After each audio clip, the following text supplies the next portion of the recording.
Alors, si je te dis écriture inclusive, à quoi ça te fait penser? Écriture inclusive, pour moi, c'est que tout le monde puisse se reconnaître dans les textes et sans genrer aussi forcément un mot ou un propos. Pour moi, écriture inclusive, avancée de la société, positivisme. En ce moment, il y a beaucoup de débats là-dessus, alors que, ouais, le français c'est bizarre en fait comme langue de base. Donc voilà, je trouve que l'écriture inclusive est plus logique. Bonjour et bienvenue dans ce nouvel épisode de la Traduction heureuse. Aujourd'hui, nous allons nous intéresser à un sujet présent dans le débat public depuis quelques années maintenant, celui du langage inclusif, dont on entend souvent parler sous le nom d'écriture inclusive. Depuis la publication du premier manuel scolaire rédigé en écriture inclusive en mars 2017, le développement de cette pratique s'est accéléré et l'utilisation d'un langage inclusif est devenue de plus en plus visible au quotidien, à l'écrit comme à l'oral. Malgré tout, l'écriture inclusive est aujourd'hui loin de faire l'unanimité et suscite toujours de nombreuses polémiques. Mais plus concrètement, qu'est-ce que l'écriture inclusive? Quels enjeux défend-elle? Constituerait-elle vraiment un péril mortel pour la langue, comme l'affirme l'Académie française? Et le rôle des traducteurs dans tout ça? C'est ce que nous allons voir dans cet épisode. Bonne écoute!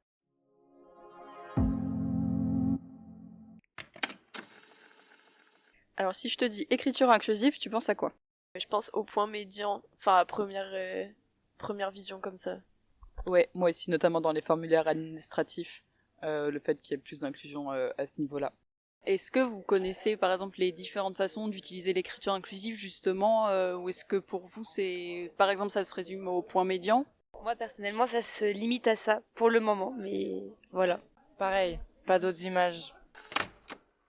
Tout d'abord, une définition s'impose. Le langage inclusif, tel qu'il est utilisé aujourd'hui, a pour objectif principal de représenter davantage les minorités de genre dans la langue, une visibilité que n'apporte pas l'usage systématique du masculin générique, comme nous allons le voir plus loin. Le langage inclusif est loin de se présenter sous une seule et même forme, il regroupe même de nombreuses stratégies discursives et langagières qui permettent de l'utiliser. Il est vrai que le débat sur l'utilisation de l'écriture inclusive a pris de l'ampleur ces dernières années. Mais le concept de langage inclusif en lui-même est bien plus ancien que ça. Dès l'école primaire, on nous apprend que le masculin l'emporte toujours sur le féminin, comme si cette règle de grammaire avait toujours existé. Et pourtant, cette prédominance du masculin dans la langue française n'était pas systématique au Moyen Âge et jusqu'au XVIIe siècle. On retrouve notamment l'utilisation de doublets, qui consiste à mentionner à la fois la version masculine et féminine d'un même terme.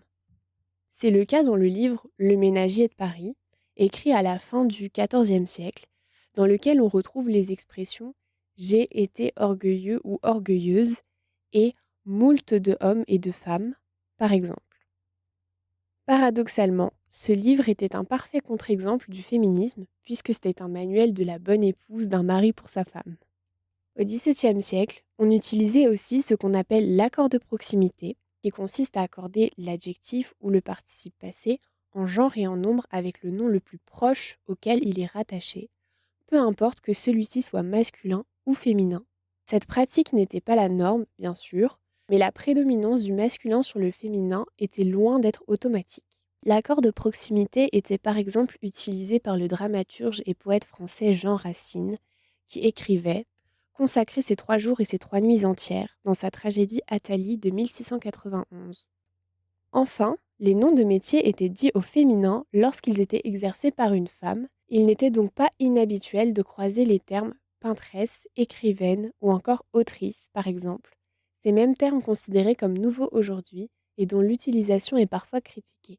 En réalité, la règle du masculin qui l'emporte sur le féminin ne date que de la fin du XVIIe siècle en France et elle a été décrétée de façon arbitraire par les grammairiens de l'époque. On peut notamment citer Claude Favre de Vaugelas, l'un des premiers membres à intégrer l'Académie française et qui, en 1647, affirmait que le masculin était, je cite, le genre le plus noble et qu'il devait par conséquent prédominer toutes les fois que le masculin et le féminin se trouvent ensemble. Fin de citation. En sachant cela, on ne peut tout simplement pas prétendre que cette décision a été prise au hasard et affirmer que le masculin porte aussi une valeur de générique. Cette réflexion sur la langue en dit long sur la mentalité de notre société, puisque masculiniser la langue a été synonyme de devenir invisible pour les femmes, dans leur travail comme dans l'histoire. C'est ce que dénonce l'historienne Michèle Perrault dès la seconde moitié du XXe siècle. En fait, les études linguistiques devraient viser à observer et à analyser la manière dont la langue est employée au sein d'une société, soit adopter une démarche descriptive, et non pas imposer une norme préétablie à cette société, c'est-à-dire adopter une démarche prescriptive. Ça fait partie de l'évolution du monde et des mentalités. Ça fait partie de l'adaptation de l'être humain à ce qui se passe autour de lui et le fait de vivre tous ensemble, de toute façon, en prenant tout le monde en compte. La langue est le reflet des mentalités dans une société. Légitimer l'écriture inclusive, c'est donc reconnaître que la langue évolue en même temps que la société qui la parle, qu'elle lui ressemble et englobe donc toute sa richesse et sa diversité. La langue française en elle-même possède donc tous les outils pour être inclusive, mais c'est l'utilisation qui en est faite qui est genrée, et la prédominance du masculin en français n'est rien de plus qu'une construction sociale. Est-ce que vous l'utilisez au quotidien? Rarement, enfin dans les travaux que je rends pour la fac, oui, mais quand je parle à mes amis, non. C'est un peu long. Ouais, moi aussi, et beaucoup plus, je vais le dire à l'oral en mode médiateur et médiatrice, et pas médiatrice. Beaucoup plus en essayant d'inclure, mais en disant tout. Alors, je vais être honnête, pas tout le temps, et parfois c'est par, je vais pas dire manque de temps, mais si. L'utilisation du masculin serait donc perçue comme neutre. Mais qu'en est-il vraiment dans notre cerveau? Sharon Papercamp, chercheuse au laboratoire de sciences cognitives et psycholinguistiques, souligne l'ambiguïté dans l'usage du masculin dit générique en français. Par exemple, dans la phrase « Les chercheurs s'intéressent aux discriminations de genre », le mot « chercheur » est supposé référer à une généralité de genre, mais conserve malgré tout un sens masculin. Cette ambiguïté crée une confusion dans notre cerveau qui a donc tendance à considérer qu'il s'agit d'un homme pour résoudre l'énigme. L'usage du masculin dit générique envoie donc au cerveau un signal qu'il s'agit d'un homme, le confirme Heather Burnett, chercheuse au CNRS. En effet, des études récentes démontrent que lorsqu'il y a recours au masculin générique pour parler d'un groupe non stéréotypé, une profession par exemple, les locuteurs et locutrices ont tendance à sous-estimer la proportion de femmes correspondant à ce groupe. Au contraire, lorsqu'il y a recours à une forme inclusive, comme la double flexion, la proportion de femmes indiquée par les locuteurs et locutrices correspond à la réalité. Elle est même surestimée dans le cas de professions considérées comme masculines. L'utilisation du masculin n'est donc pas si neutre que ça. Le langage inclusif permet de donner davantage de visibilité à la représentation féminine et son utilisation n'est pas anodine. Dans le domaine professionnel, elle permet d'affirmer que des femmes peuvent exercer des métiers qui sont considérés, à tort, comme du domaine réservé aux hommes. Et est-ce que toi, tu utilises l'écriture inclusive au quotidien? Moi, j'essaye au maximum, et d'autant plus que je suis dysorthographique, du coup, ça m'aide aussi de dire que j'ai pas à choisir, que je peux juste mettre les deux et que ça peut fonctionner. Moi, je sais que dès que je peux, je le fais. Une des grandes critiques adressées à l'écriture inclusive est qu'elle ne serait pas inclusive avec les personnes 10. On entend par personnes 10 les personnes dyslexiques, dyspraxiques et dysorthographiques, atteintes de troubles cognitifs qui affectent certaines fonctions comme le langage, la lecture et l'écriture. Cet argument est très souvent mobilisé, bien que l'on manque cruellement d'études à ce sujet. Or, le problème majeur de la dyslexie réside dans le décalage entre la phonie et la graphie, comme c'est le cas dans le mot « oiseau », où aucune lettre ne s'écrit comme elle se prononce. Sur ce point, l'écriture inclusive n'accentue pas nécessairement les difficultés de lecture des personnes 10. Si l'on s'en réfère aux personnes concernées, la Fédération française des 10, FFD, est bien moins catégorique quant au lien entre écriture inclusive et difficultés de lecture.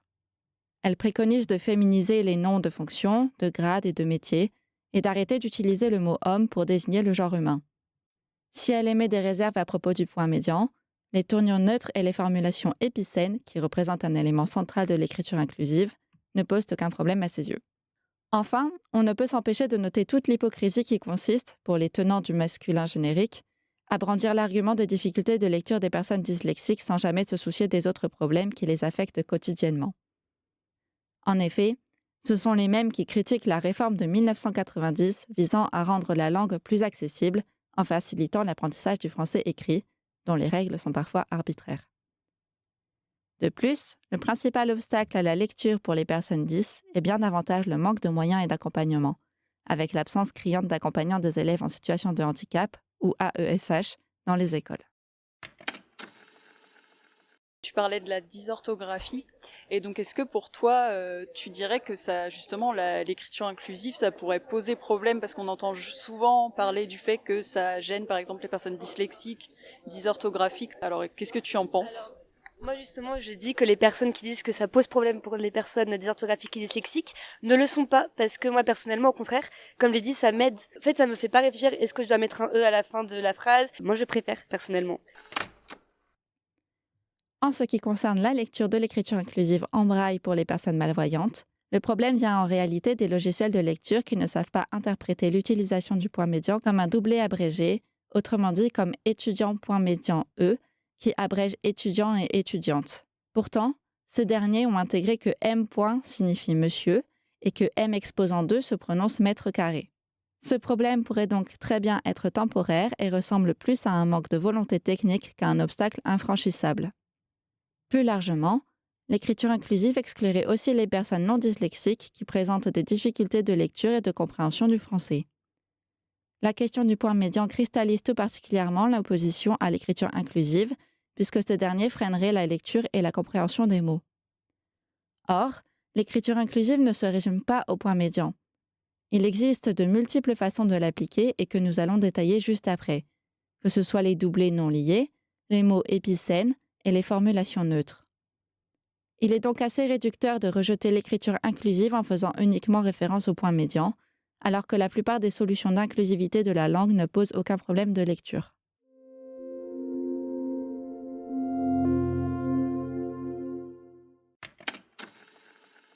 Je trouve ça un peu gênant quand il y a plein de points et de parenthèses, etc. Donc en fait, il faudrait vraiment trouver un moyen d'avoir une lecture fluide. Parce qu'en vrai, c'est juste un coup à prendre, je pense. Enfin, c'est pas très sorcier, quoi. C'est une question de volonté aussi, et d'habitude. En effet, il existe différentes façons d'appliquer l'écriture inclusive et la langue contient de nombreux outils qui nous permettent de l'utiliser. La façon la plus connue est sans doute la féminisation, qui vise à assurer une égale représentation entre hommes et femmes au sein de la langue. Cette féminisation peut s'obtenir grâce à différents outils, par exemple les doublés comme celles et ceux, qui peuvent être abrégés ou non. La féminisation des noms de métiers est aussi couramment utilisée, tout comme l'usage du féminin générique.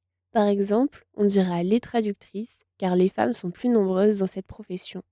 Il existe aussi l'accord de majorité, qui consiste à accorder le participe passé d'une phrase au pluriel avec le genre le plus présent. Autrement dit, dans le cas où les femmes seraient plus nombreuses que les hommes, on accorderait la phrase au féminin pluriel. Enfin, l'accord de proximité dont nous avons parlé plus tôt fait aussi partie des solutions possibles. L'écriture inclusive peut ensuite prendre la forme d'une rédaction dite neutre. Celle-ci vise à éviter les marques de genre, notamment grâce à des tournures épicènes. Par exemple, on préférera utiliser l'expression « le monde académique » plutôt que « les chercheurs ». Les ellipses permettent aussi de neutraliser le genre dans la langue en remplaçant un pronom masculin pluriel par des prénoms ou un participe passé genré par un autre participe neutre. Autrement dit, on choisirait de dire « Fanny et Jean ont quitté la salle » plutôt que « ils sont sortis de classe ». Et ce n'est pas tout, car on peut aussi avoir recours aux tournures impersonnelles et passives, ou encore changer le point de vue dans le discours pour dire « le lectorat » au lieu des « lecteurs ». Enfin, la formulation que l'on appelle non-binaire désigne un ensemble de néologismes qui ne rentrent pas dans les marques de genre standardisées. Il s'agit d'une désignation récente et peu arrêtée, principalement utilisée par les communautés trans et non-binaires. C'est la stratégie la plus offensive face aux marques de genre et au discours patriarcal, puisqu'elle vise à subvertir le langage en se servant de la créativité linguistique pour inventer de nouvelles façons de se désigner. Cependant, c'est aussi la plus difficile à comprendre quand nous ne sommes pas familiers ou familières avec ces variations graphiques et linguistiques. On peut penser aux pronoms les plus connus, comme yel, lae, c'est-le, toust, mais il en existe un très grand nombre qui ne demandent qu'à être reprises dans nos traductions. On peut ainsi distinguer les néologismes combinatoires, qui sont créés à partir du masculin et du féminin comme yel ou elui, et les néologismes inclusifs, qui cherchent à ajouter une troisième forme de pronom, comme yol, al et ul, ou d'autres suffixes, comme une astérisque, un x, un e majuscule final, et bien d'autres.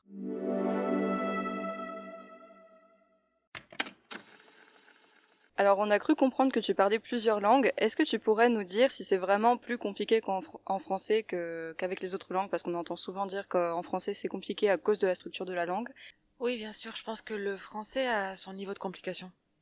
Vraiment. Parce que par exemple, comme je disais en anglais, c'est plus simple, il y a moins de changements à faire et il y a des parades qui sont faciles à trouver. Pour moi, c'est intéressant de venir en France où vous utilisez le masculin et le féminin. Vous avez des mots en masculin et en féminin. En anglais, on ne fait pas ça. Donc, c'est beaucoup plus difficile d'apprendre la langue, car je fais cette erreur. Je pense que c'est très ancré dans la langue française. Intéressons-nous maintenant à ce qu'il se passe dans les autres langues. Bien sûr, l'usage du masculin générique n'est pas spécifique au français. Ce principe selon lequel les accords se font au féminin seulement si le référent est explicitement et exclusivement féminin se retrouve ainsi dans les autres langues romanes. Et de ce fait, les questions posées par l'écriture inclusive y sont souvent similaires. Prenons le cas de l'espagnol. Certaines stratégies de féminisation ou de neutralisation du langage mises en place dans ce pays sont identiques à celles déjà exposées pour la langue française, comme l'utilisation de doublets ou de tournures génériques. Mais contrairement au français, le genre des noms est explicite, grâce aux suffixes o et a, ce qui donne lieu à d'autres stratégies de féminisation. On pourra ainsi utiliser l'arrobase, dont la forme fait penser à un A inscrit dans un O, ou le X pour remplacer ces deux lettres, comme dans le mot Latinx, souvent utilisé pour nommer les personnes originaires d'Amérique latine vivant aux États-Unis. Cependant, ces solutions sont difficiles à rendre à l'oral, et sont dès lors cantonnées à l'écrit. L'utilisation d'un E neutre, prononcé E, est parfois présentée comme une solution orale et écrite, mais certains pluriels masculins se terminent déjà par cette lettre, et cette solution reste très débattue. Pour ce qui est du mandarin, l'enjeu du genre dépasse largement la simple question de grammaire. À l'oral, la langue semble presque égalitaire. Par exemple, les pronoms singuliers il et elle se prononcent ta dans les deux cas, bien que la façon de les écrire soit différente, ce qui semble effacer toute distinction de genre dans la conversation quotidienne. Pourtant, cette neutralité apparente se heurte à une réalité écrite bien plus rigide. Les caractères eux-mêmes, avec leurs radicaux genrés, comme ne, qui signifie femme, perpétuent une vision binaire et hiérarchisée des rôles sociaux, car ils sont généralement associés à des rôles stéréotypés, comme mère, épouse ou séductrice. Cette contradiction entre oral et écrit n'est pas anecdotique. Elle révèle une tension entre une pratique linguistique fluide et des structures symboliques ancrées dans des normes traditionnelles. De même, les termes masculins sont souvent liés à des valeurs positives, comme la force et l'autorité, tandis que les termes féminins renvoient à des attributs passifs ou domestiques. D'autre part, les propositions de caractères revisités ou de pronoms neutres peinent à s'imposer, car elles sont freinées par un conservatisme institutionnel qui voit dans ces innovations une menace pour l'identité linguistique. Pourtant, des initiatives émergent pour bousculer ces normes. L'exemple le plus frappant est celui des pictogrammes neutres où la clé ne est remplacée par une croix, symbolisant une rupture avec le binaire homme-femme. Cette proposition visuelle, bien que non officielle, montre comment l'écriture peut être repensée pour refléter une société plus diverse.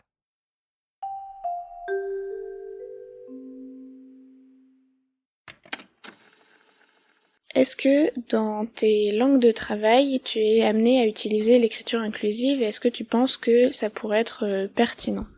Je pense qu'il faut d'abord prendre en compte la volonté de l'auteur et si cette personne fait l'effort d'utiliser soit des formes non genrées, soit de mettre et un féminin et un masculin quand il s'exprime, je pense que en tant que traducteur, on doit s'astreindre à respecter la volonté de l'auteur. Que ce soit en anglais ou en japonais, ce sont des langues où, contrairement au français, parfois on peut ne pas savoir exactement quel est le genre de la personne dont on parle.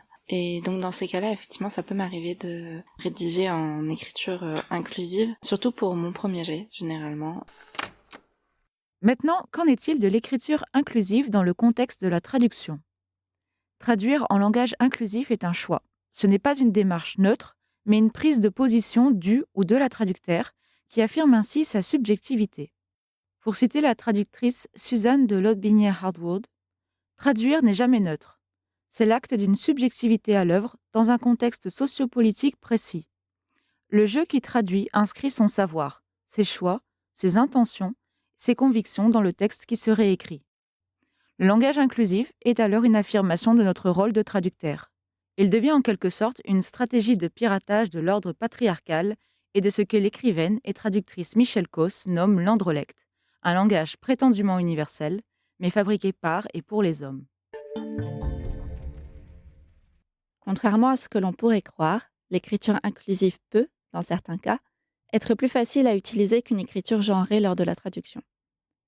En effet, de nombreuses langues ont un genre grammatical neutre, ce qui complique le travail des traducteurs lorsqu'il faut le rendre en français.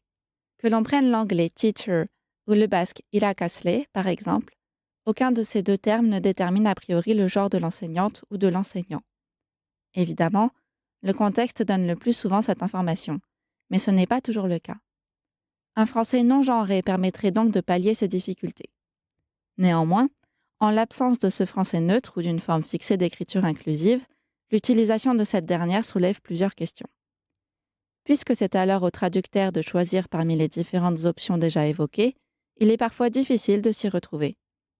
Cette langue inclusive doit-elle être partisane, rendre visible le combat qu'elle porte par l'usage des néologismes ou du point médian ? Ou doit-elle au contraire s'insérer discrètement par des formules neutres moins flagrantes ? Ce débat, entre une langue inclusive et une langue neutre, n'est pas tranché et oblige dès lors un choix personnel.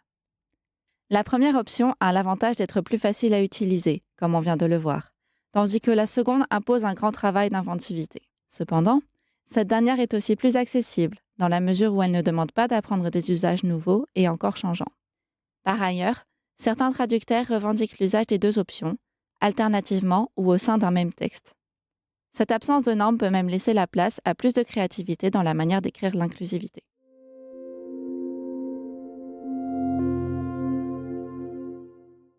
Selon le type de texte et le domaine, la personne qui traduit peut être relativement libre dans ses choix et peut donc appliquer l'écriture inclusive si elle le souhaite. Cependant, sa liberté, voire sa créativité peuvent aussi se voir limitées par les consignes reçues de l'entreprise cliente. Respecter ces consignes fait partie des lignes de bonne conduite des traducteurs. Ce principe est d'ailleurs cité par le Code de déontologie de la Société française des traducteurs. Entretenir des relations cordiales avec la clientèle est nécessaire, car celle-ci accorde sa confiance au traducteur et doit donc être assurée que le produit final sera conforme à sa demande, ce qui vaut aussi pour l'écriture inclusive. Dans certains cas, l'écriture inclusive n'est pas abordée par l'entreprise et peut faire l'objet d'une négociation pendant les échanges qui ont lieu pour préciser le cahier des charges. Il est alors important d'être pédagogue, d'expliquer que l'écriture inclusive n'alourdit pas forcément les phrases et qu'elle ne se résume pas qu'au point médian.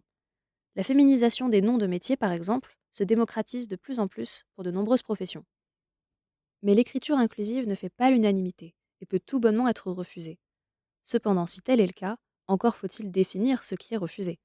La plupart du temps, une interdiction d'employer l'écriture inclusive est simplement une interdiction du point médian. Les raisons peuvent être diverses.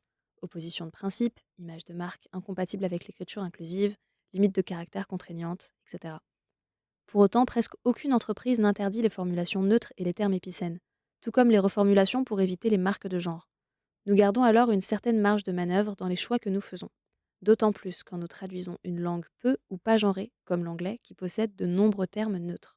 A l'inverse, l'écriture inclusive peut être requise par le client ou la cliente. À l'ère de la diversité culturelle, une entreprise pourrait y trouver un intérêt en fonction du type de texte et du message qu'elle souhaite faire passer. Cela permet aux entreprises de renvoyer une image attentive aux enjeux contemporains de diversité et d'inclusion.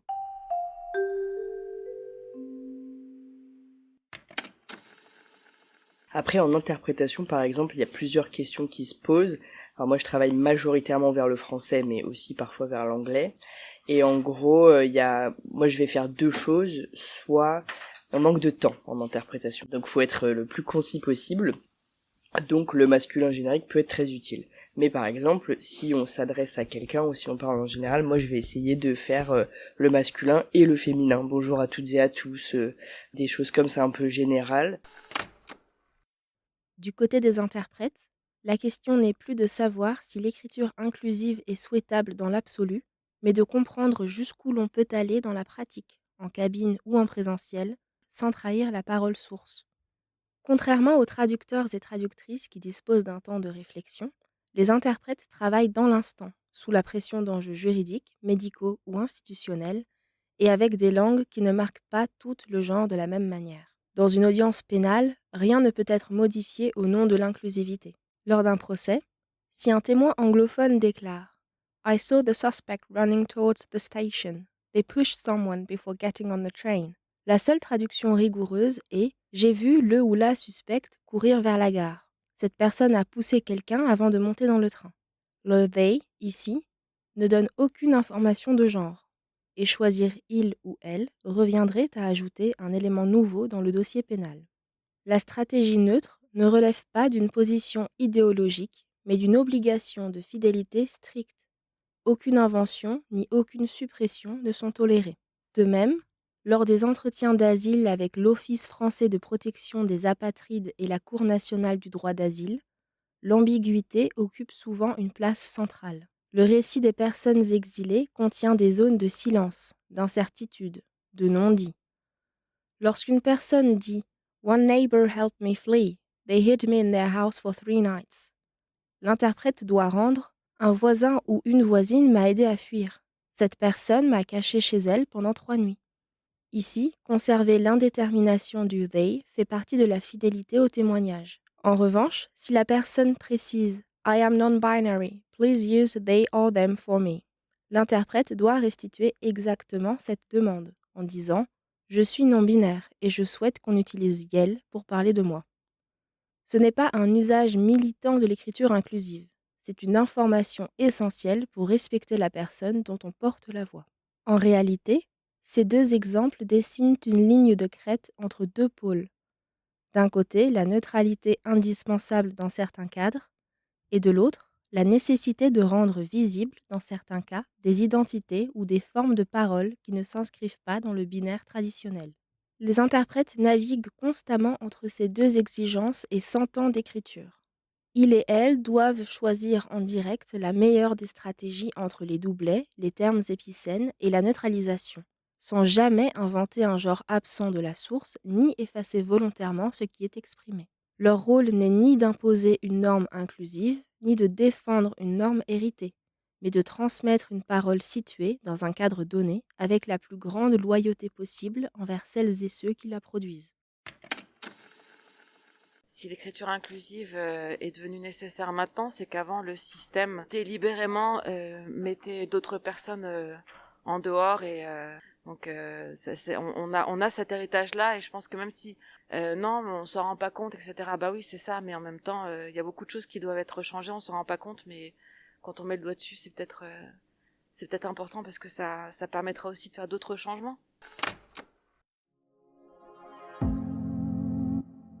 Voilà, c'est la fin de cet épisode. Nous avons pu voir ensemble que l'utilisation du langage inclusif s'est fortement développée ces dernières années. Bien que l'écriture inclusive soit souvent sujette à controverse dans le débat public, il est important de rappeler que son utilisation ne vient pas de nulle part. D'une certaine manière, l'écriture inclusive reflète la société dans laquelle nous vivons. Une société plurielle et diverse dont les minorités de genre veulent à juste titre faire partie sans avoir à se contenter du masculin pour être représentées. Loin de se limiter au simple point médian, le langage inclusif peut prendre de nombreuses formes, orales ou écrites, rendues possibles grâce à tous les outils que nous apporte la langue. Merci d'avoir écouté cet épisode de la Traduction heureuse. Nous espérons qu'il vous a plu et vous a apporté quelques pistes de réflexion intéressantes sur le sujet. Comme d'habitude, les sources que nous avons utilisées sont en description et vous pouvez toujours nous suivre sur Instagram, TikTok et LinkedIn. Un grand merci à Clotilde, Donia, Ilinka, Laura et Marion qui ont prêté leur voix pour cet épisode. Merci aussi aux autres membres de la Traduction heureuse et à toutes les personnes qui nous ont donné un coup de main. À très vite pour le prochain épisode de la Traduction heureuse.